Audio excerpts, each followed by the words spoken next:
All right, this Poco F8 Ultra has genuinely shocked me because at the price point, a lot of the spec doesn't even make sense. You get a flagship level CPU, video at 8K, a 5x telephoto on the rear, and all of that costs less than £600 here in the UK.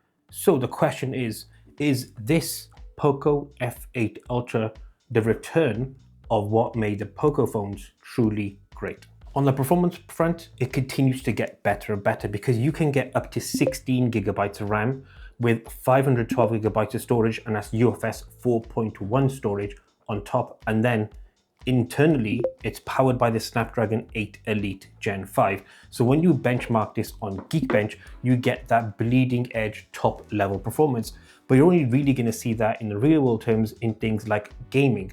And Call of Duty Mobile on here runs super smooth. You get high fidelity graphics, no issues here at all with any drop frame rates, and I would say it's a virtual console level experience.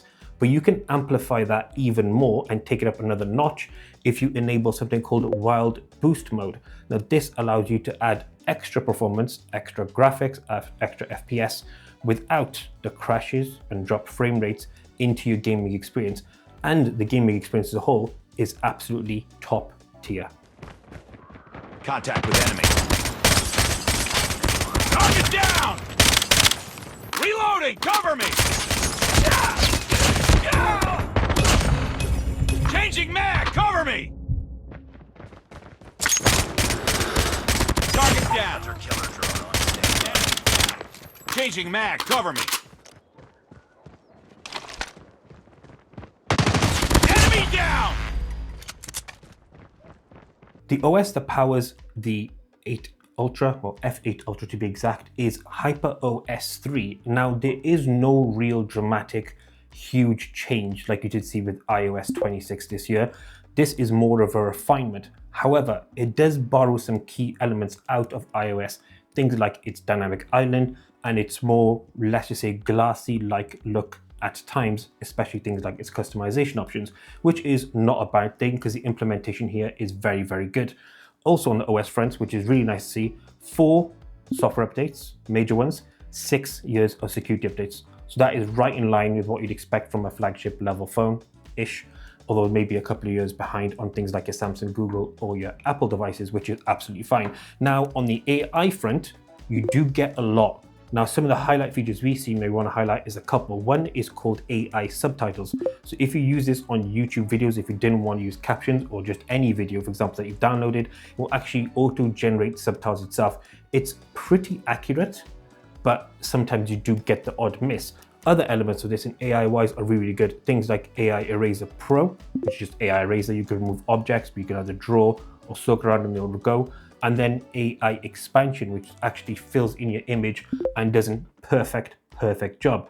One thing we did want to mention though on the software front is you do get a lot of preloaded apps. Now the good thing with that is you can delete a lot of those, but it's a bit of a shame for the phone that costs this much that you're still seeing somewhere upwards of 20 to 30 preloaded apps on here. Some of them are Google, some of them are not, but you can delete quite a lot of these. On the design front, the F8 Ultra is flat all over, which is obviously the new style and new way to go these days.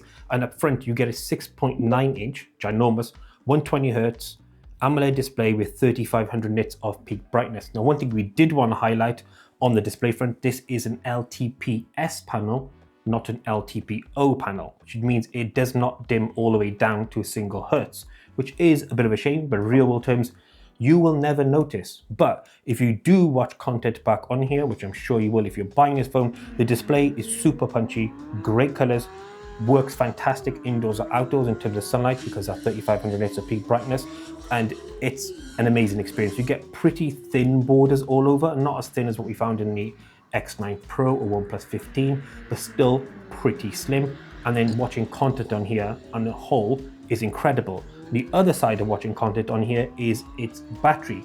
It's a 6500 milliamp hour battery, which is silicon carbon, of course, with 100 watts of wired charging and 50 watts of wireless charging, which is incredible. Now, what's also incredible with this particular phone, you've probably seen it flash up a couple times, is not only this denim texture on the back, which is actually super super nice and really easy to hold in hand and makes it super grippy, almost meaning you don't need a case.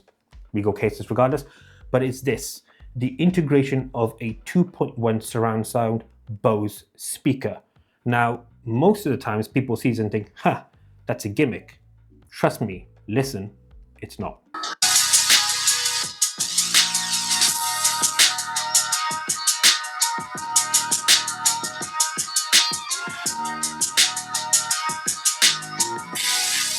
Now, to the right side, my right side of the Bose speakers is a triple camera system. It's made up of a 50 megapixel 23mm wide, 50 megapixel 150mm 5x telephoto, and a 50 megapixel 102-degree field of view ultra wide.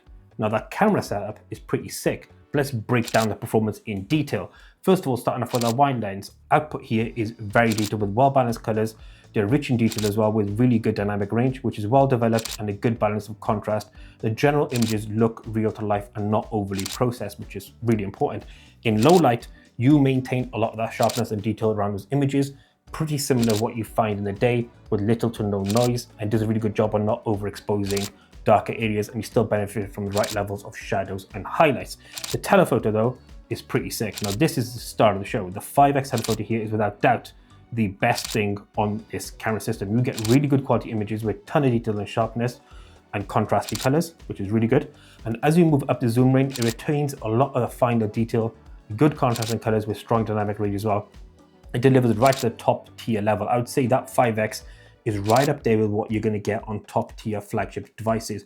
May not be as good as something like an X300 Pro or a 17 Pro Max, Xiaomi 17 Pro Max, but I mean, or the Vivo X300 Pro or X9 Pro. It may not be as good as those three, but it still delivers a really, really good performance, especially on that telephoto. And then the ultra wide, this actually is surprisingly good. It does offer a slightly more narrow field of view, but deliver sharp image with good detail and colors, nicely balanced edges with no real warping or softness. That narrow field of view will impact you if you are looking for expansive views on your ultra wide. If not, you're good.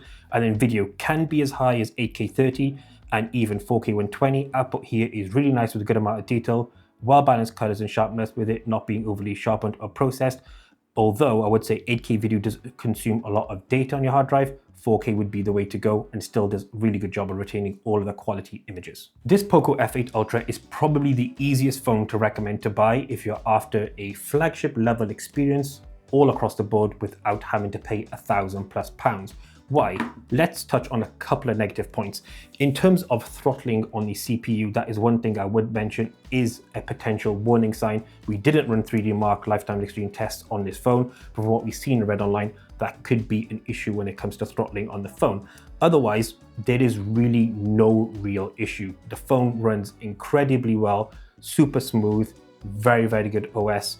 Camera system as a whole is very good as well, performs right at that flagship level, and then design and display wise, again, very, very impressive. So this F8 Ultra is for sure a return of those great Poco phones, and this F8 Ultra replicates that perfectly for that crazy low £600 price point. But let us know below your thoughts on the F8 Ultra, and until the next one, as always, we out.